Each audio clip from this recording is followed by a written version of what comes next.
Who did that?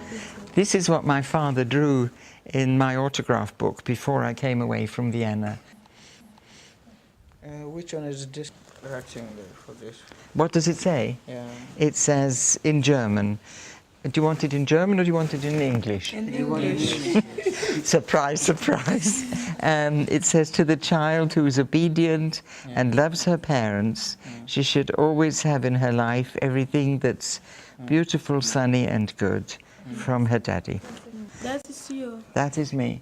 I was a Jewish child in Vienna, and the Jewish people were being persecuted by the Nazi regime, which had taken over Austria in the Anschluss, which is an annexation. And from that time on, the Jews began to be persecuted. I'd already been thrown out of my school. My father had already lost his 2 shops, and they thought there was great danger.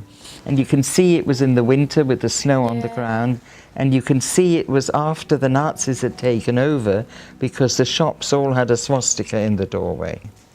My parents got to hear that there was an arrangement called the Kindertransport.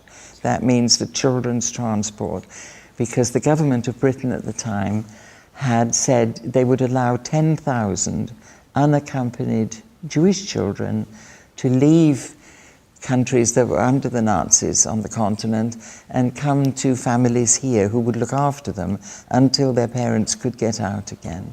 And the lady who became my foster mother, who was called Tilly Hall, said she was at a meeting learning about this, and she'd agreed to take me.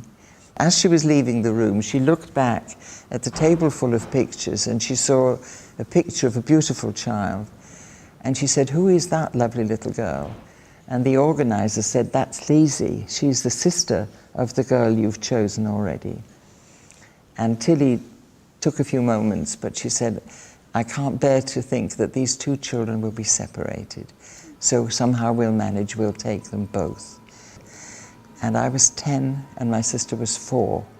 I felt all right leaving my parents because they had explained to me that they would be following on. I didn't know that they wouldn't, and in fact, unusually they did. They came later. Most of the children, the 10,000 children who came on a Kindertransport, never saw their parents again.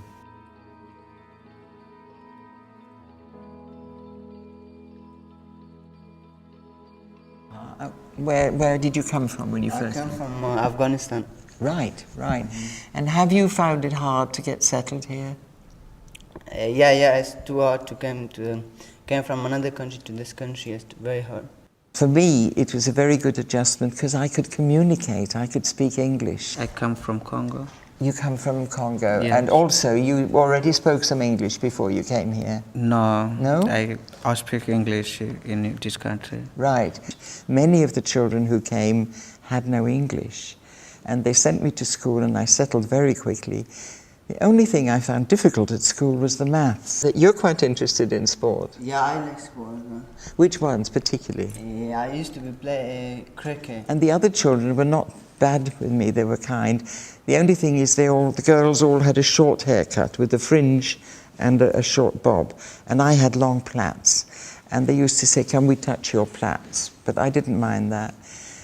And they said, "Say something in German." So I would say something in German.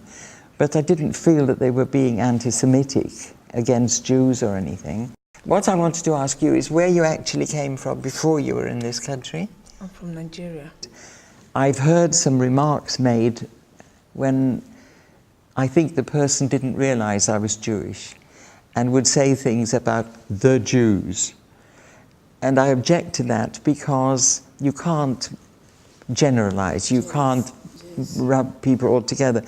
Indeed, the Jews are like anybody else. Amongst them there are good people and there are not so good people, and that applies to English, to Africans, to whoever. Yeah. But you have to talk about individuals. You can't talk about the Jews like that.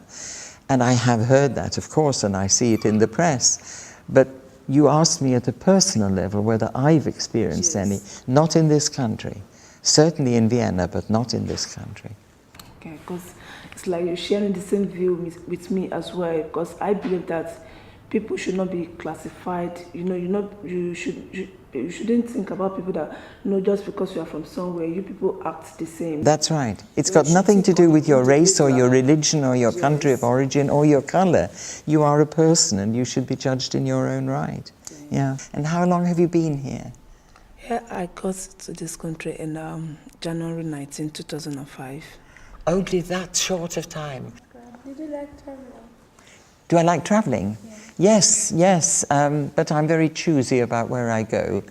We did go back to Austria because we had to go and collect some documents and things, but I wouldn't want to go there on a holiday again because you feel uncomfortable with some of the people you meet there, particularly old people who could have been amongst the persecutors when we were little.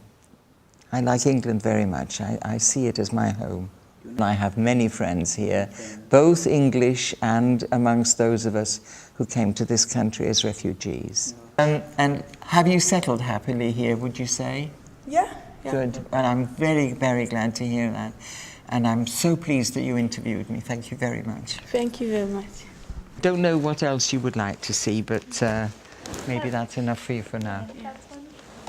Okay? Thank you very much.